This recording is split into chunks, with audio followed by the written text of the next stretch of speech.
के प्रेरणा स्रोत स्वामी विवेकानंद जी को मेरा नमन एवं सदन में उपस्थित समस्त प्रबुद्धजन को मेरा प्रणाम एवं राष्ट्र निर्माण में अपनी भूमिका का निर्वहन करने वाले ऐसे युवा गणों को मेरा नमस्कार। आज के भाषण प्रतियोगिता का विषय है देशभक्ति से राष्ट्र निर्माण। मैं अपने वक्तव्य को भगत सिंह जी की कुछ पंक्तियों के माध्यम से आरंभ करना चाहूंगा कि लिख रहा हूं अंजाम में, कि लिख रहा हूं अंजाम में, फिर इसका आगाज आएगा। मेरे लहू का हर एक कतरा इनकलाब के काम आएगा, इनकलाब के काम आएगा। महोदय, जब मैं भगत सिंह के जीवन दर्शन को देखता हूं तो मेरा प्राण कौतूहल से भर उठता है कि मात्र 23 वर्ष की आयु में उन्होंने इतनी गहरी किताबें लिख दी एवं अपने प्राण को इस राष्ट्र के लिए न्यौछावर कर दिया। देशभक्ति का अर्थ केवल स्वतंत्रता दिवस एवं गणतंत्र दिवस के अवसर पर ध्वजारोहण करना नहीं होता, अपितु देशभक्ति का अर्थ है देश के प्रति अपना सर्वस्व न्यौछावर कर देने से।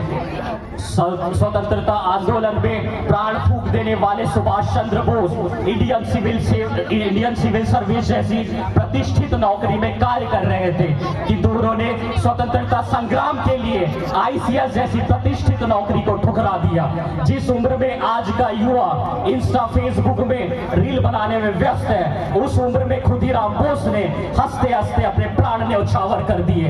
इस संदर्भ में साहित्य जगत की कुछ पंक्तियां मैं कहना चाहूंगा कि देश मेरा जल रहा है, कि देश मेरा जल रहा है, आग लगी है सीने में, हुक्मरां सब व्यस्त दिखे हैं खून गरीब का पीने में। तो राम मंदिर या बाबरी का पक्ष नहीं मैं लाया हूं, घायल भारत चीख रहा है, चीख सुनाने आया हूं।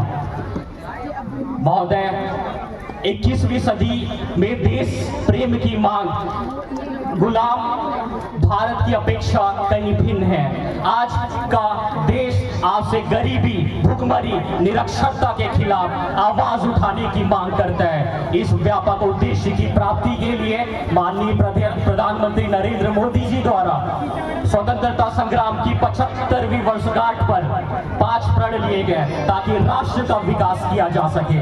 5 प्रण के अंतर्गत पहला प्रण भारत को 2047 तक विकसित भारत की श्रेणी में लाना है, जिसके संदर्भ में startup India, stand up India जैसी स्कीमों को लॉन्च किया गया है ताकि भारत आर्थिक तौर पर उन्नत बन सके।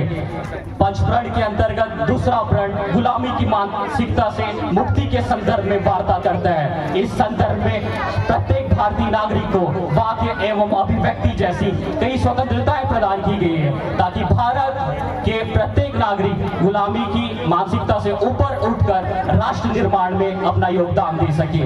5 प्रण के अंतर्गत तीसरा प्रण भारतीय विरासत पर गर्व करने के संदर्भ में बात करता है। इस संदर्भ में भारत की 43 विरासतों को वर्ल्ड हेरिटेज साइट में सम्मिलित किया गया है। इस तादम्य में चौथा पंचप्रण प्रत्येक भारतीय नागरिकों से एकता एवं एकजुटता के साथ अग्रसर होने के लिए प्रेरित करता है। इस संदर्भ में बशीर भद्र की कुछ पंक्तियों को मैं कहना चाहूंगा कि दफन कर दो नफरतों को, कि दफन कर दो नफरतों को, इंसान को मोहब्बत की जरूरत बहुत है।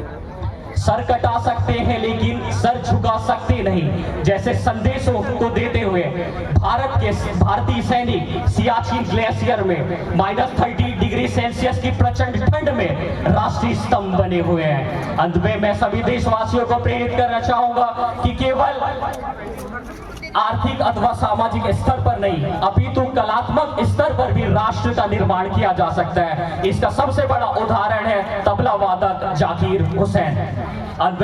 मैं अपने वक्तव्य को कुछ पंक्तियों के माध्यम से अंत करना चाहूंगा कि सीज दू लहू से, कि सीज दू लहू से अगर चमन के काम आए, सीज दू लहू से अगर चमन के काम आए, मेरा लहू का हर कतरा इंकलाब के काम आए।